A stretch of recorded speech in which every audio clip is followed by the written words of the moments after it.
अनजाने में हम अक्सर ऐसे कदम उठा लेते हैं जिनकी वजह से बाद में हमें पश्चाताप होता है। गलतियों के समय हमें इसके दीर्घकालिक प्रभावों का एहसास नहीं होता।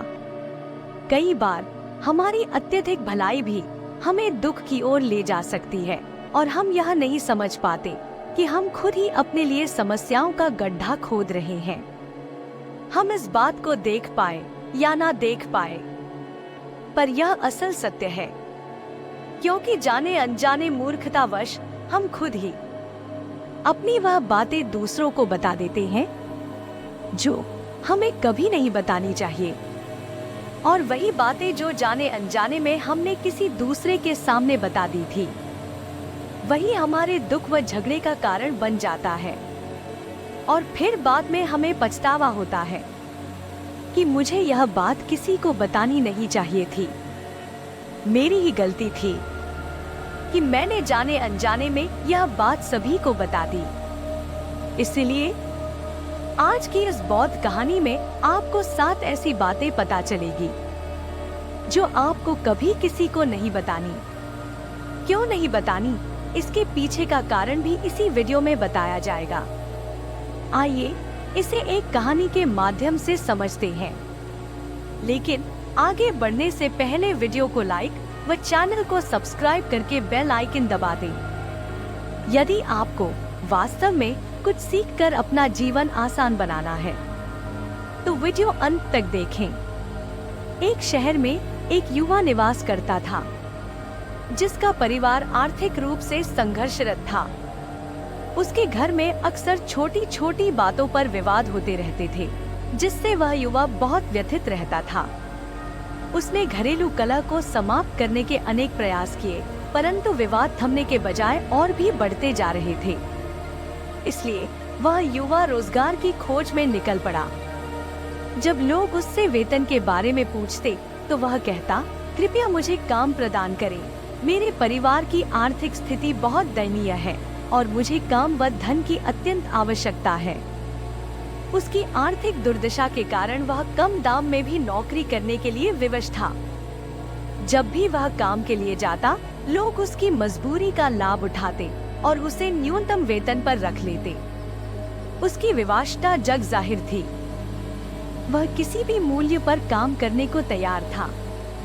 यहाँ तक कि जब वह अपने मित्रों और परिजनों के साथ होता तो वह अपनी गरीबी का जिक्र करता। वह कहता, मैं क्या करूं? मेरा परिवार बहुत गरीब है। हमें 2 वक्त की रोटी भी मुश्किल से मिलती है और घर में अक्सर झगड़े होते रहते हैं। उसके मित्र और परिजन उसकी बात सुनते, लेकिन बाद में उसका मजाक उड़ाते और कहते, यह गरीब हमेशा गरीब ही रहेगा, इसका कुछ नहीं हो सकता। इसके परिवार में भी एकता नहीं है, हमेशा एक दूसरे से लड़ते रहते हैं। वह युवक अपने दोस्तों के सामने अपनी विपदाओं का उल्लेख इस उम्मीद से करता था कि शायद कोई उसकी सहायता करे, परंतु उसकी सहायता करने के बजाय लोग उसकी दुर्दशा का मजाक उड़ाते और उसे गरीबी का प्रतीक मानते। जब भी वह काम के लिए जाता तो लोग उसकी जरूरत का फायदा उठाते और उसे कम वेतन देते। वह दिन रात मेहनत करता, लेकिन उसे उसकी मेहनत का उचित मूल्य नहीं मिलता। यदि वह इस बारे में आवाज उठाता तो लोग उसे कुछ बहाना बनाकर टाल देते। समय के साथ उसकी स्थिति और भी दयनीय हो गई। लोग उसकी गरीबी का फायदा उठाने लगे, क्योंकि उन्हें पता था कि वह बहुत गरीब है और उसे पैसों की जरूरत है। नगरवासी उसका अपमान करते और उसे गरीब कहकर बुलाते। इन सब से वह युवक बहुत परेशान हो गया और उसे समझ नहीं आ रहा था कि उसके साथ यह सब क्यों हो रहा है। एक दिन उसने सुना कि शहर में एक साधु आए हैं जिनके पास सभी समस्याओं का समाधान है। वह भिक्षु बहुत ज्ञानी है। यह सुनकर वह युवक भी उन साधु के पास पहुंचा और उनसे रोते हुए पूछा, महाराज, लोग मेरे साथ ऐसा क्यों करते हैं? उस युवक की बात सुनकर साधु ने पूछा, क्या हुआ बालक? तो वह युवक जोर जोर से रोने लगता है। युवक रोते रोते अपनी कहानी सुनाने लगा। उसने बताया कि कैसे सभी उसे गरीबी के नाम पर चिढ़ाते हैं, उसका मजाक उड़ाते हैं और उसकी मेहनत का उचित मूल्य नहीं देते। वह बताता है कि वह खेतों में पूरा दिन काम करता है, लेकिन उसे बहुत कम पैसे मिलते हैं। उसके मित्र भी उसका मजाक बनाते हैं। साधु ने युवक की बातें गंभीरता से सुनी और पूछा कि नगरवासियों को उसकी गरीबी के बारे में कैसे ज्ञात हुआ, वे उसे कम वेतन क्यों देते हैं। युवक ने उत्तर दिया कि उसने स्वयं ही अपनी गरीबी का उल्लेख किया था ताकि लोग उसे काम पर रखें। इस पर भिक्षु ने कहा, इसमें लोगों की क्या गलती है? यदि नगर के लोग तुम्हारा उपहास करते हैं और तुम्हें अल्प वेतन देते हैं, तो इसके लिए तुम स्वयं जिम्मेदार हो। तुमने ही उन्हें इसके लिए प्रेरित किया है। कुछ बातें ऐसी होती हैं जो केवल व्यक्तिगत रखी जानी चाहिए, लेकिन तुमने उन्हें सभी को बता दिया। साधु की बातें सुनकर युवक उनके चरणों में गिर पड़ा और उनसे कहने लगा, महाराज, मैं अब क्या करूं? कृपया मेरी समस्या का समाधान कीजिए। भिक्षु ने उत्तर दिया, देखो, जो हो चुका है उसे तो बदला नहीं जा सकता।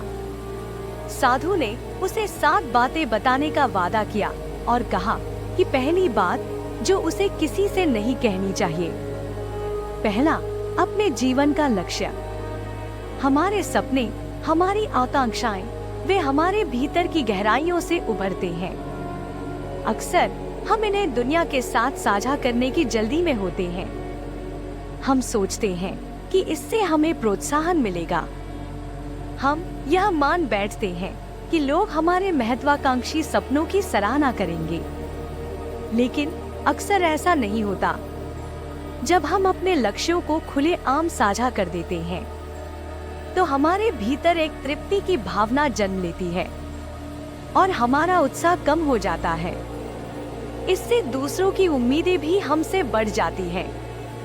वे हम पर अधिक ध्यान देने लगते हैं, जिससे कभी कभी हम तनाव में भी आ जाते हैं और यही तनाव हमारे जीवन में असंतुलन का कारण बनता है। जब हम अपने सपनों को दूसरों के साथ साझा करते हैं, तो कुछ लोग हमें प्रेरित करते हैं, जिससे हमें आगे बढ़ने की शक्ति मिलती है, परंतु अन्य लोग हमें निराशा दे सकते हैं, जिससे हम अपने लक्ष्य से भटक जाते हैं। इसलिए अपने सपनों को पूरा करने के बाद ही उन्हें दूसरों के साथ साझा करना चाहिए। अगर हम पहले ही उन्हें बता देंगे, तो कुछ लोग उसमें बाधाएं खड़ी कर सकते हैं, और अगर हम चुपचाप अपने सपने को साकार करते हैं, तो लोग स्वतः ही जान जाएंगे कि हमने कौन सा सपना पूरा किया है। इसलिए अपने सपने या लक्ष्य को किसी के साथ साझा न करें। इसके बाद साधु ने युवक से कहा कि दूसरी बात जो उसे किसी से नहीं बतानी चाहिए, वे हैं हमारी समस्याएं व परेशानियां। जब हमें कोई समस्या आती है, तो हम अक्सर दूसरों के पास जाकर अपनी परेशानियां साझा करते हैं और उम्मीद करते हैं कि इससे हमें समाधान मिलेगा। लेकिन जब हम अपनी चिंताएं दूसरों के साथ बांटते हैं, तो यह हमारे लिए और अधिक समस्याएं पैदा कर सकता है, क्योंकि जब हम अपनी परेशानियों को दूसरों को बताते हैं, तो हमें स्थायी राहत महसूस होती है, लेकिन यह दूसरों को हमारी समस्याओं को बढ़ाने का अवसर भी देता है। इसलिए अपनी समस्याओं को स्वयं सुलझाने की कोशिश करना और उन्हें निजी रखना अक्सर बेहतर निर्णय होता है। जब हम अपनी समस्याओं को दूसरों के साथ साझा करते हैं, तो अक्सर वे लोग जिन्हें हम अपनी समस्याएं बताते हैं, उनमें से अधिकांश को हमारी परेशानियों से कोई खास फर्क नहीं पड़ता। वे हमारी स्थिति का मजाक उड़ा सकते हैं और कुछ तो इससे मन ही मन खुश भी हो सकते हैं। केवल संबंधियों का एक छोटा सा हिस्सा ही ऐसा होता है जो वास्तव में हमारी चिंताओं को महसूस करता है, लेकिन यह जरूरी नहीं कि वे हमारी मदद करें। जब लोग हमारी समस्याओं का मजाक बनाते हैं, तो यह हमें गहरा दुख पहुंचाता है। इसलिए हमें अपनी समस्याओं को खुद ही हल करने की कोशिश करनी चाहिए, क्योंकि हमें हमारी स्थिति से बेहतर कोई नहीं समझ सकता और हम खुद ही अपनी परेशानियों का समाधान खोज सकते हैं। इसके बाद साधु ने युवक को तीसरी महत्वपूर्ण बात बताई, जो यह है कि हमें कभी भी अपने परिवार की समस्याएं किसी को नहीं बतानी चाहिए। परिवार में उत्पन्न होने वाली समस्याएं अक्सर निजी होती हैं और इन्हें बाहरी लोगों के साथ साझा करने से बचना चाहिए। जब हम अपने पारिवारिक मामलों को दूसरों के साथ बांटते हैं, तो अक्सर लोग इसे मनोरंजन के रूप में लेते हैं और हमारी स्थिति का लाभ उठाने की कोशिश कर सकते हैं। इसलिए पारिवारिक समस्याओं को परिवार के भीतर ही सुलझाना चाहिए। इससे न केवल आपसी समझ बढ़ती है, बल्कि यह दूसरों को आपकी कमजोरियों का फायदा उठाने से भी रोकता है। अपनी निजी समस्याओं को खुद ही हल करने की कोशिश करना और उन्हें निजी रखना अधिक उचित होता है। तुम्हें तुम्हारे परिवार की समस्याओं को आपस में ही अपने परिवार वालों से बात करके सुलझा लेनी चाहिए, तो तुम्हें दूसरे लोगों को बताने की जरूरत ही नहीं पड़ेगी। जब हम अपने और अपने परिवार की समस्याएं लोगों को बताते हैं, तो लोग हमें कमजोर समझने लगते हैं। जब हम अपनी और अपने परिवार की चुनौतियों को साझा करते हैं, तो कभी कभी लोग हमें दुर्बल मान लेते हैं। वे सोचने लगते हैं कि हम छोटी छोटी बाधाओं पर विचलित हो जाते हैं, तो भविष्य की बड़ी समस्याओं का हम कैसे सामना करेंगे। हम अपनी कठिनाइयों को इस उम्मीद में बांटते हैं कि शायद कोई हमारी सहायता करेगा, परंतु अक्सर यह दुनिया स्वार्थ से भरी होती है। यहाँ हर कोई अपने हित की तलाश में रहता है और लोग हमारी बातों को सिर्फ मनोरंजन के रूप में लेते हैं। इस जीवन में अक्सर लोग स्वार्थी होते हैं। वे आपकी बातों का मनोरंजन करते हैं, आपके सामने दिखावटी सहानुभूति जताते हैं और फिर आपकी अनुपस्थिति में उन्हीं बातों को मसाला लगाकर फैला देते हैं। इससे उनका कुछ नहीं बिगड़ता, परंतु आपके परिवार की प्रतिष्ठा पर आंच आ सकती है। लोग आपके परिवार के बारे में अनेक कहानियां गढ़ने लगते हैं, एक छोटी सी बात को बड़ा बना देते हैं और जो कभी हुआ ही नहीं उसे भी बड़ा चढ़ाकर पेश कर देते हैं। इस दुनिया में जहां घावों पर मरहम लगाने वाले कम हैं और नमक छिड़कने वाले अधिक, वहां अपने परिवार की निजी स्थितियों को गोपनीय रखना ही बुद्धिमानी है। इस जीवन की राह में जहां सच्चे साथी दुर्लभ हैं, अपने दिल की बातों को संभाल कर रखना ही समझदारी है। अपने अनुभवों को अपने तक ही सीमित रखें, क्योंकि जब आप अपनी कहानी किसी को सुनाते हैं, तो वह उसे अपने तरीके से बदल सकता है। अपने जीवन की गोपनीयता को बनाए रखें, ताकि आपके परिवार की गरिमा अक्षुण्ण रहे। अपनी निजी जिंदगी को एक खुली किताब न बनने दें, क्योंकि लोग उसमें अपनी मर्जी के पन्ने जोड़ सकते हैं। अंत में याद रखें कि आपकी निजी जानकारी आपकी शक्ति है। इसे संभाल कर रखना आपके अपने हाथ में है। पांचवां सिद्धांत, अपनी सफलता का रहस्य किसी को मत बताओ। सफलता का मार्ग गोपनीय रखो। हमें यह नहीं बताना चाहिए कि हमने सफलता कैसे हासिल की है, क्योंकि यदि कोई हमारे उपायों का पालन करके सफल हो जाता है, तो यह बेहतर होता है। लेकिन अधिकांश लोग हमारे उपायों की नकल करने लगते हैं और यदि वे विफल हो जाते हैं, तो वे हमें ही दोष देने लगते हैं। ये हमने उनके हित के लिए ही किया था, लेकिन वे हमें अपराधी मानने लगते हैं और विचार करते हैं कि काश मैं उनके वचनों में न आता।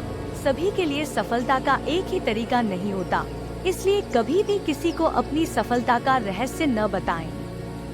अगर कोई वास्तव में आपसे सफलता के मार्ग की राय चाहता है और उसमें उसकी निश्चित आस्था है कि हाँ मुझे यह करना ही है, तो आप उसे बता सकते हैं, लेकिन आगे से कभी भी किसी को कुछ न बताएं।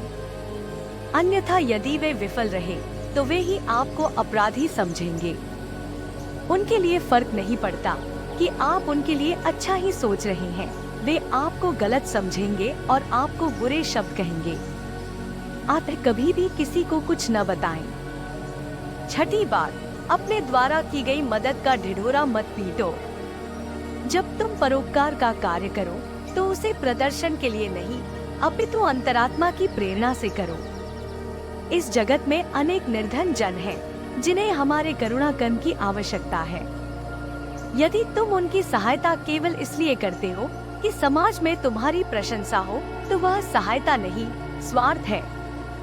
सच्ची सेवा वही है जो निस्वार्थ भाव से की जाती है, बिना यह चाहे कि परिणाम स्वरूप तुम्हें कोई स्तुति मिले।